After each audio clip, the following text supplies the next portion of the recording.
नमस्कार दोस्तों, welcome back to Umbrella Study YouTube channel. दोस्तों आज है 19 अक्टूबर और 19 अक्टूबर की करंट अफेयर में जितने भी इम्पोर्टेंट क्वेश्चन बनेंगे इस वीडियो में हम देखेंगे। अगर आप इस चैनल पर नए हैं तो चैनल को सब्सक्राइब कर लीजिए, जिससे कि वीडियो का नोटिफिकेशन आपको मिलता रहे। तो चलिए शुरू करते हैं आज की वीडियो। और आज की वीडियो का पहला क्वेश्चन है, हाल ही में जारी नवाचार सूचकांक में कौन सा राज्य शीर्ष पर रहा है? तो हाल ही में जारी भारत नवाचार सूचकांक में कर्नाटक यानी कि ऑप्शन सी राज्य शीर्ष पर रहा है। नीति आयोग ने ज्ञान साझेदार के रूप में प्रतिस्पर्धी क्षमता के लिए संस्थान इंस्टीट्यूट फॉर कॉम्पिटिटिवनेस के साथ मिलकर भारत नवाचार सूचकांक थर्ड 2019 जारी किया है। नवाचार के मामले में कर्नाटक अव्वल है। प्रमुख राज्यों में पहले 3 राज्य स्थान पर कर्नाटक के अलावा तमिलनाडु व महाराष्ट्र हैं। केंद्र शासित प्रदेश एवं छोटे राज्यों की श्रेणी में दिल्ली पहले पायदान पर है। आपको ये ध्यान रखना होगा। दरअसल ये क्यों बनाया जाता है, क्यों मतलब इसको जारी किया गया है? दरअसल यह सूचकांक राज्यों की नवाचार की क्षमता और प्रदर्शन के सतत आकलन के लिए बनाया गया है। इस सूचकांक के निर्माण के लिए 5 सक्षम वाले पैमाना और 2 प्रदर्शनों के पैमाने पर राज्य को परखा गया है। सक्षम बनाने वाले पैमाने मानव संसाधन, निवेश, कारोबार का माहौल, सुरक्षा और कानूनी वातावरण को रखा गया है। वहीं ज्ञान के उत्पादन और ज्ञान के प्रसार के प्रदर्शन के पैमानों में भी रखा गया था। हमें इस क्वेश्चन से इतनी जानकारी मिलती है। अब नेक्स्ट क्वेश्चन, हाल ही में निजी शैक्षणिक क्षेत्र में मातृत्व लाभ प्रदान करने वाला देश का पहला राज्य कौन बना है? तो हाल ही में निजी क्षेत्र में शैक्षणिक मातृत्व लाभ प्रदान करने वाला देश का पहला राज्य केरल यानी कि ऑप्शन बी इसका राइट आंसर होगा, बना है। तो केरल देश का पहला ऐसा राज्य बन गया है जहां पर गैर अनुदानित निजी शिक्षा संस्थानों समेत निजी शिक्षा क्षेत्र में काम करने वाली शिक्षिकाओं एवं अन्य महिला कर्मचारियों को मातृत्व लाभ के तहत कानून के तहत छुट्टियां मिलेंगी। राज्य सरकार ने इसके लिए केंद्र सरकार से अनुमति मांगी थी, जिसे मंजूरी मिल गई है। नए कानून के अनुसार निजी शिक्षा क्षेत्र की हजारों महिला कर्मचारी भी अब से सरकारी महिला कर्मचारियों की तरह 26 सप्ताह का सवैतनिक मातृत्व अवकाश ले सकेंगी। साथ ही नियोक्ता को प्रति माह कर्मचारी को 1000 रुपये का चिकित्सा भत्ता भी देना होगा। हमें इस क्वेश्चन से इतनी जानकारी मिलती है। और नेक्स्ट क्वेश्चन, हाल ही में जारी फोर्ब्स की लिस्ट के अनुसार सबसे अधिक पैसा कमाने वाली भारतीय महिला कौन बनी है? तो हाल ही में जारी फोर्ब्स की लिस्ट के अनुसार सबसे अधिक पैसे कमाने वाली भारतीय महिला पीवी सिंधु यानी कि ऑप्शन बी इसका राइट आंसर होगा, बनी है। स्टार भारतीय बैडमिंटन खिलाड़ी पीवी सिंधु फोर्ब्स द्वारा जारी की गई विश्व की सबसे अधिक कमाई करने वाली महिला एथलीट 2019 की सूची में शामिल देश की एकमात्र एथलीट हैं। करीब 39 करोड़ की कुल कमाई के साथ मंगलवार को फोर्ब्स द्वारा जारी सूची में सिंधु 13वें स्थान पर हैं। ये 13वें स्थान पर ऑल वर्ल्ड में है, ऑल वर्ल्ड में, और भारत में ये पहले नंबर पर हैं। इस लिस्ट में टेनिस की स्टार खिलाड़ी सेरेना विलियम्स टॉप पर है। आपको ये भी याद रखना होगा कि टॉप पर कौन है, तो सेरेना विलियम्स टॉप पर हैं। हमें इस क्वेश्चन से इतनी जानकारी मिलती है। अब नेक्स्ट क्वेश्चन, हाल ही में NH 703 AA का नाम किसके नाम पर रखा गया है? तो हाल ही में NH 703 AA का नाम गुरु नानक देव यानी कि ऑप्शन ए इसका राइट आंसर होगा के नाम पर रखा गया है। केंद्रीय फूड प्रोसेसिंग मंत्री हरसिमरत कौर बादल ने कहा है कि केंद्र सरकार ने भारत पाक सीमा से सुल्तानपुर लोधी जाने वाली सड़क का नाम बदल दिया है। इस नेशनल हाईवे का नाम श्री गुरु नानक देव जी मार्ग रखा गया है। हरसिमरत ने बताया है उन्हें केंद्रीय मंत्री नितिन गडकरी का पत्र मिला है, जिसमें लिखा गया है कि मंत्रालय ने उनका अनुरोध स्वीकार कर लिया है। हमें इस क्वेश्चन से इतनी जानकारी मिलती है। अब नेक्स्ट क्वेश्चन, क्वेश्चन नंबर 5, हाल ही में junior national weight lifting championship में वीरजीत कौर ने कौन सा पदक जीता है? तो junior national weight lifting championship में वीरजीत कौर ने स्वर्ण पदक जीता है यानी कि इसका ऑप्शन ए राइट आंसर होगा। बीरजीत कौर ने चंडीगढ़ की पहली जूनियर नेशनल चैंपियनशिप है जिन्होंने बिहार के गया में 49 किलोग्राम बड़ा वर्ग में गोल्ड मेडल जीता है। यह पहला मौका है जब चंडीगढ़ का कोई खिलाड़ी जूनियर चैंपियन बना है। आपको ये ध्यान रखना क्योंकि चंडीगढ़ का पहला खिलाड़ी है ये। बीरजीत के इस सफ़र की शुरुआत उनके गांव से हुई है जहां वह खेती में अपने पिता की मदद करने के लिए गेहूं की बोरी उठाया करती थी। ठीक, हमें इस क्वेश्चन से इतनी जानकारी मिलती है। नेक्स्ट क्वेश्चन, हाल ही में मैग्निफिसेंट मध्य प्रदेश सम्मेलन का उद्घाटन किसने किया है? तो मैग्निफिसेंट मध्य प्रदेश का सम्मेलन का उद्घाटन कमलनाथ यानी कि ऑप्शन बी ने किया है। मध्य प्रदेश सरकार के मैग्निफिसेंट एमपी कार्यक्रम के उद्घाटन सत्र में करीब 10 उद्योगपति चर्चा करेंगे। इसमें रिलायंस ग्रुप के चेयरमैन मुकेश अंबानी का मैसेज टेलीकास्ट किया जाएगा। मध्य प्रदेश सरकार का महत्वाकांक्षी आयोजन मैग्निफिसेंट एमपी का आज इंदौर में सीएम कमलनाथ ने उद्घाटन किया है। किसने? CM Kamal Nath. Brilliant Convention Centre में मैग्निफिसेंट एमपी इन्वेस्टर समिट हो रहा है।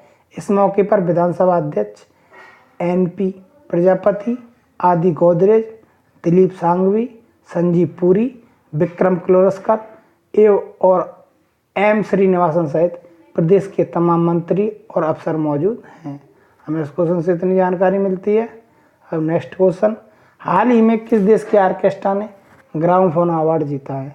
तो हाल ही में हांगकांग के ऑर्केस्ट्रा ने ग्रामोफोन अवार्ड जीता है यानी कि ऑप्शन ए इसका राइट आंसर है।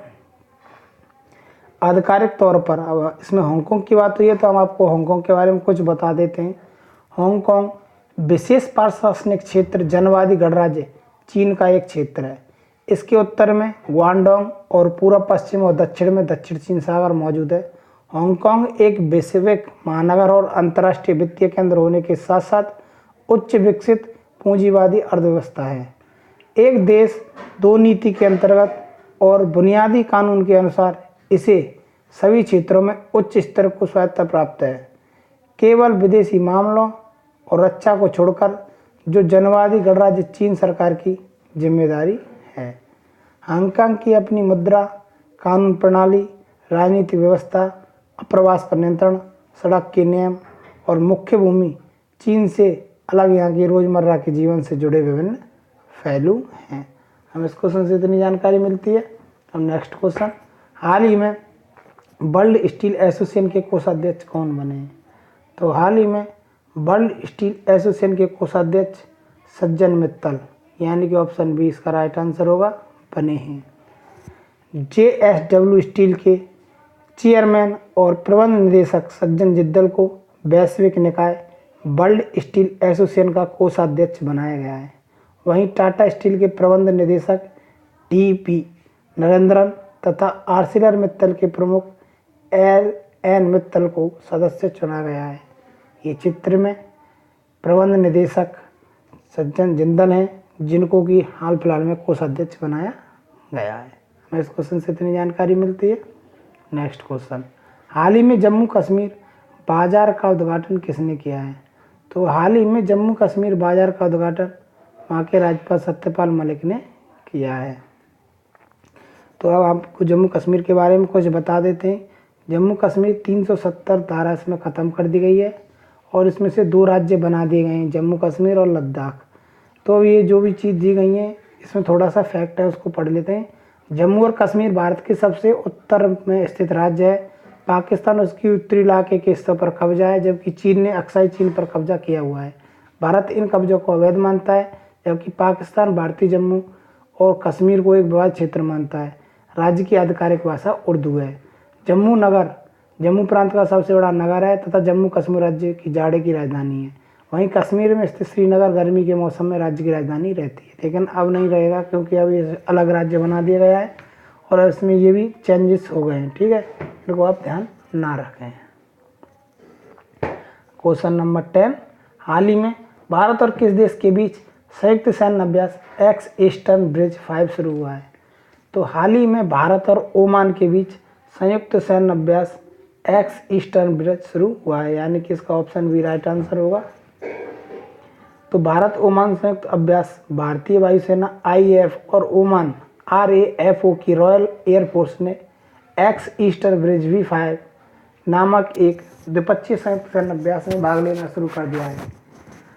संयुक्त अभ्यास ओमान में एयरफोर्स बेस मसीराह में आयोजित किया जा रहा है। आपको ध्यान रखना हो कहाँ आयोजित किया जा रहा है, तो ओमान में आयोजित किया जा रहा है, जो कि एक जगह मसीराह। इससे पहले 2017 में एक्स ईस्टर्न ब्रिज 4 का अभ्यास भारत के जामनगर यानी कि गुजरात में आयोजित किया गया था। भारतीय वायुसेना और ओमान की रॉयल एयरफोर्स एक संयुक्त अभ्यास में भागीदारी के दौरान अनुभव, परिचालन, ज्ञान और पेशेवर बातचीत के आदान प्रदान को भी बढ़ावा देंगे। एक्स ईस्टर्न ब्रिज भी संयुक्त अभ्यास 26 अक्टूबर 2019 को समाप्त होगा। हमें इस क्वेश्चन से इतनी जानकारी मिलती है। अब नेक्स्ट क्वेश्चन, हाल ही में किस देश की क्रिकेटर जेनिफर लुइस गुन ने क्रिकेट से संन्यास ले लिया है? तो हाल ही में इंग्लैंड की क्रिकेटर जेनिफर लुइस गुन ने क्रिकेट से संन्यास ले लिया है, यानी कि इसका ऑप्शन भी राइट आंसर होगा। तो क्रिकेट की टीम को 3 बार वर्ल्ड कप जिताने वाली यानी कि इंग्लैंड क्रिकेट की टीम, किन की टीम? इंग्लैंड क्रिकेट की टीम को 3 बार वर्ल्ड कप जिताने वाली दिग्गज महिला ऑलराउंडर जेनी गुन ने अंतर्राष्ट्रीय क्रिकेट संन्यास का ऐलान कर दिया है। पिछले कुछ समय से चोटों का शिकार हो रही जेनी गुन को आखिरकार क्रिकेट को अलविदा कहना पड़ा। मंगलवार को जेनी गुन ने इस बड़े फैसले का ऐलान किया है। हमें इस क्वेश्चन से इतनी जानकारी मिलती है। अब देखते हैं नेक्स्ट क्वेश्चन, हाल ही में भारत और जापान की वायुसेना के बीच संयुक्त वायुसेना सैन्य अभ्यास कहाँ शुरू हुआ है? तो भारत और जापान की वायुसेना के बीच संयुक्त वायुसेना सैन्य अभ्यास पश्चिम बंगाल में शुरू हुआ है, यानी कि ऑप्शन इसका राइट आंसर होगा। तो भारत और जापान की वायुसेना के बीच हवाई युद्ध अभ्यास सैन्य मित्र, इसका नाम आपको याद रखना पड़ेगा, सैन्य मित्र। क्या है? सैन्य मित्र 17 अक्टूबर 2019 को शुरू हो गया है। इस अभ्यास का आयोजन पश्चिम बंगाल के एयरफोर्स स्टेशन अर्जन सिंह में किया जा रहा है। भारतीय वायुसेना और जापानी वायुसेना के बीच आयोजित किए जाने वाले इस अभ्यास का केंद्र बिंदु मानवीय सहायता तथा आपदा राहत कार्य के लिए अभ्यास करना है। इस अभ्यास में दोनों देशों की वायुसेनाएं लोडिंग ऑफलोडिंग का अभ्यास भी करेंगी। इस अभ्यास में जापानी वायुसेना का C2 एयरक्राफ्ट, एयर क्रू तथा पर्यवेक्षक हिस्सा ले रहे हैं।